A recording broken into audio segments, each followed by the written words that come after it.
Hello everyone, welcome to Riddhi's Kitchen. Hello everyone, कसे आहात तुम्ही? मजेत ना? मजेतच राहा. आज आपण बनवणार आहोत फिश करी एकदम सोप्या पद्धतीने. चला तर मग बनवूया. फिश करी बनवण्यासाठी आपल्याला अर्धा किलो फिश घेतली, लसूण घेतले आणि एक अद्रकचा तुकडा घेतला, थोडीशी कोथिंबीर घेतली आणि सुहाना ग्रेव्ही मसाला घेतला. अर्धी चमचा हळद घेतला,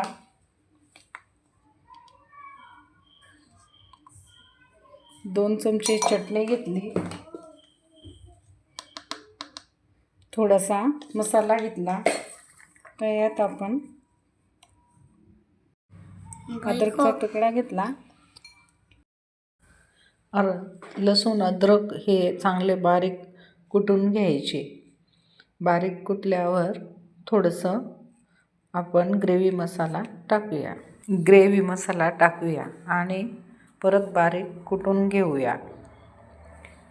ग्रेव्ही मसाला पण यातच टाकून घ्यायची आहे आणि चांगले बारीक कुटून घ्यायचे.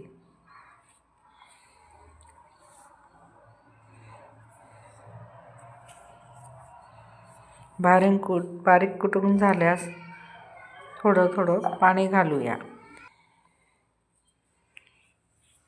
पाणी घालून थोडं मिक्स करून घेऊ. जास्त पाणी घालायचं नाही, थोडंच पाणी घालायचं आहे आणि मिक्स करून चटणी बाहेर काढून घेऊया.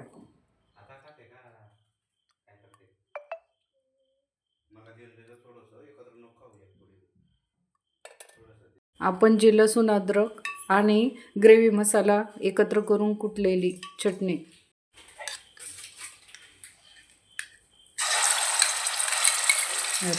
कॅमेरा हलून गेला. चटणी आता आपण तेलात टाकून घेऊया. जी आपण लसूण अद्रक आणि ग्रेव्ही मसाला केलेला होता कुटून आणि थोडं पाणी घालून चटणी तयार करून घेतली होती, तो आता आपण तेलात टाकला आहे. त्याला थोडं 5 मिनटं चांगलं फ्राय होऊ देऊया.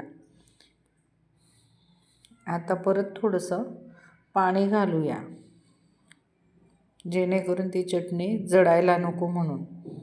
चटणी चांगली तेलात फ्राय करून घेऊया आणि त्यात थोडं पाणी घालूया. जास्त पाणी घालायचं नाही, चटणी जळायला नको म्हणून आपण मसाला एकदम घातलाय दिसतो आहे. आता चांगलं फ्राय होऊ देऊ आणि मग नंतर आता आपण फिश थोडे चटणी मसाल्यामध्ये टाकूया.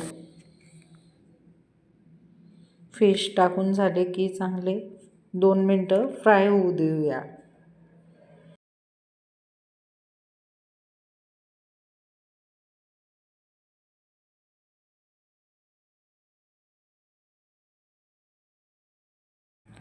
फिश फ्राय झाले की 1 ग्लास पाणी टाकूया. आपल्याला जर थोडी अजून ग्रेव्ही हवी असेल तर टाकू शकता. मी 2 ग्लास पाणी टाकलेले आहे. ज्याच्या त्याच्या प्रमाणानुसार टाकू शकता. मी 2 ग्लास पाणी घातलं आहे. तुम्ही पाहत असणार की थिकनेस किती छान आली म्हणून.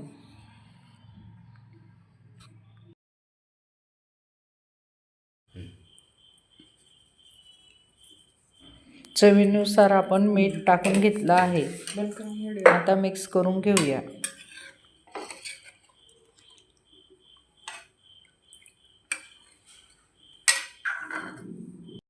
कोथिंबीर आपण यात टाकून घेतली आहे. 10 मिनिटात आपली फिश ग्रेव्ही रेडी होऊन जाईल. एकदम सोपी आणि साधी पद्धतीने फिश ग्रेव्ही मी बनवलेली आहे. ग्रेव्हीला उकळ फुटली आहे. उकळ फुटल्यानंतर 10 मिनटं आपण तिला शिजू देऊया आणि आपली फिश ग्रेव्ही तयार होऊन जाईल.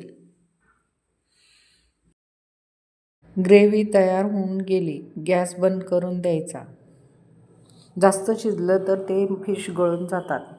तुम्हाला कशी वाटली आजची रेसिपी? आवडल्यास लाईक करा, सबस्क्राईब करा आणि शेअर करा. थँक्यू. या मग गरमागरम फिश ग्रेव्ही खायला. अगदी सोपी पद्धतीने फिश ग्रेव्ही तयार आहेत आपल्या घरगुती मसाल्यापासून. या मग खायला.